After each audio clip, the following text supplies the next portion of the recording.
Okay, students. Now, as we have discussed, just now we have discussed the position time graph. We shall discuss some questions, some important question of position time graph also. But before that, I discuss here the vertical motion under gravity. Okay. You remember, we have already discussed the one-dimensional motion, one-dimensional accelerated motion. Alright. We have considered one-dimensional accelerated motion. In that type of the motion, what happens if we consider one-dimensional accelerated motion? In that, v is equal to u plus at and s is equal to ut plus half at square, etc. If I use those equations in case of the vertical motion under gravity, vertical motion. First of all, vertical motion. Vertical motion means any motion which is always, in which the body is always directed towards the center of the earth, that is the vertical motion. Very simple definition for the vertical motion. The motion in case of which the body is attracted towards the motion of, towards the center of the earth. Center of the earth की ओर वो attracted होगा. ऐसा कोई भी motion vertical motion Understood? इसका मतलब हुआ कोई भी body, if the body is dropped or thrown from above, it is coming down or it is going up, both are coming under the vertical motion. And you know, vertical motion normally takes place under the effect of the gravity, provided it is not being given by a machine. For example, a rocket. A rocket is a machine. A rocket is always working due to its machinery parts. So the rocket, if the rocket is moving up, suppose a rocket is moving up, due to the machinery parts it is moving up. Alright, some machinery work is acting, that's why it is not the vertical motion. It is a vertical motion, but it is not under gravity. Under gravity is always there if the body is moving freely. Suppose a body has been thrown upward or downward, or it is moving, dropped, anything. It is coming only under the effect of the gravity. No force is acting. Simply that type of the motion is called the under gravity motion.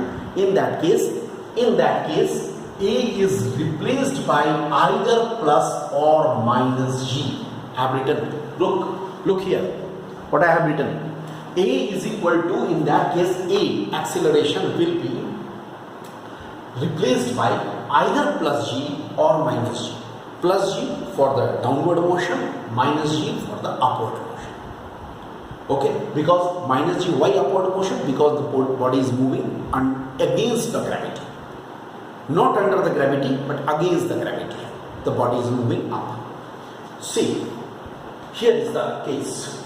This is, suppose, any level, standard level, maybe ground, maybe the tabletop, anything, and which is considered at the zero level. Here is the height. Let us say from the point A body is u is equal to 0 means, if I say u is equal to 0 means it is called dropped. When the body is dropped means what? I am not giving any force, just the body is held like this, dropped, u is equal to 0. Or body is falling freely.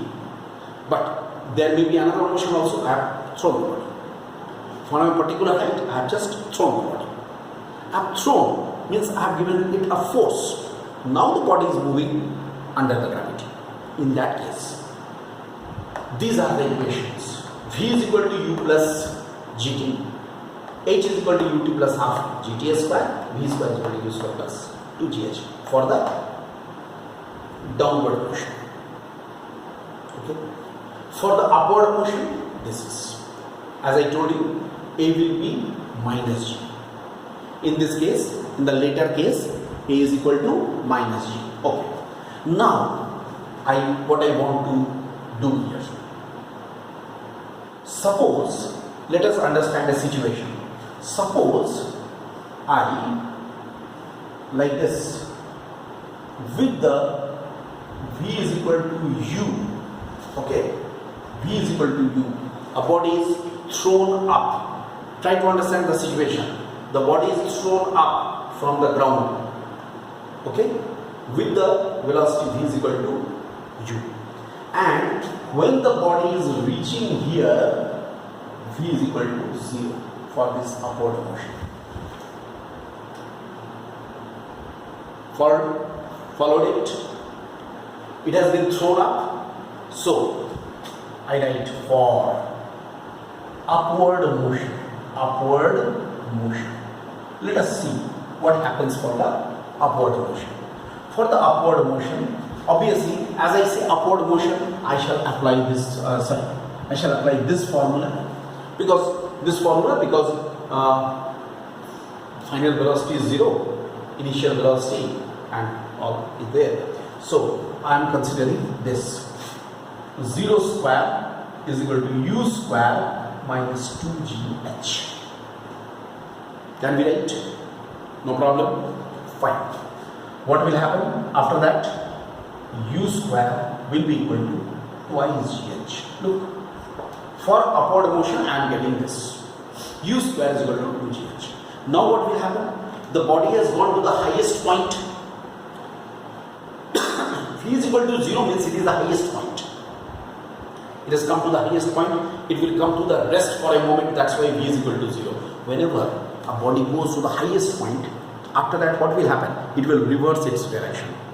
Whenever a body reverses its direction, at that moment it will stop. That means it will stop for a moment. That's why V is equal to 0. That becomes U is equal to 0.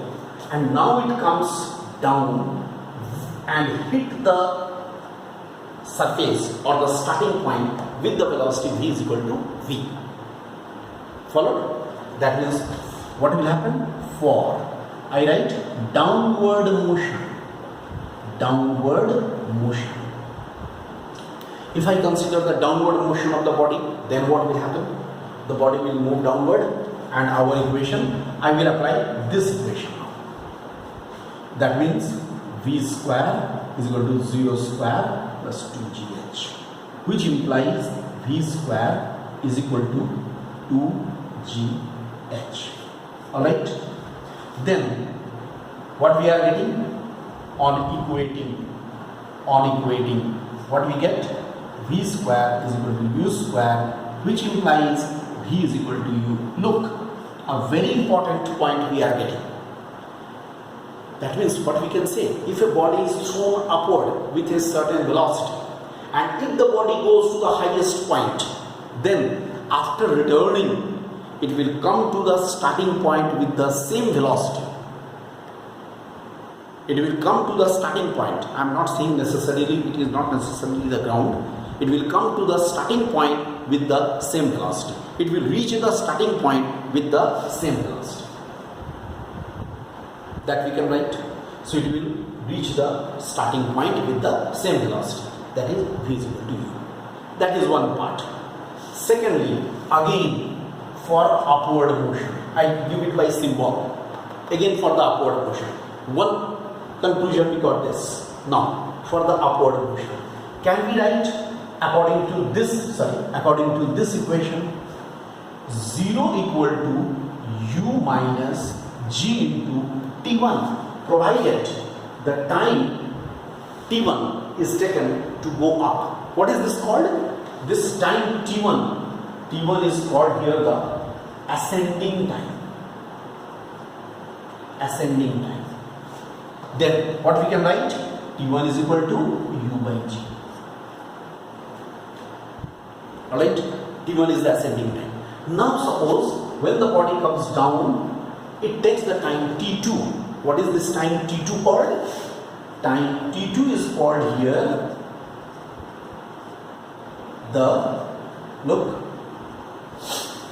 time T2 is called here the descending time. Alright? It is descending time.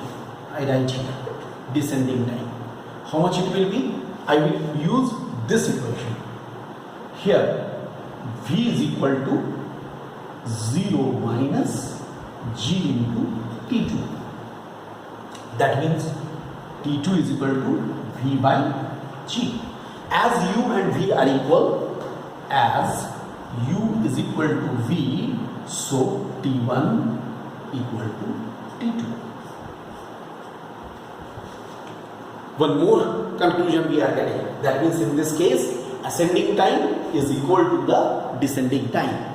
In this case, ascending time and descending time are equal. So mind this. It's a very important situation. Keep in your mind. In our next class, we shall solve the questions also on these things.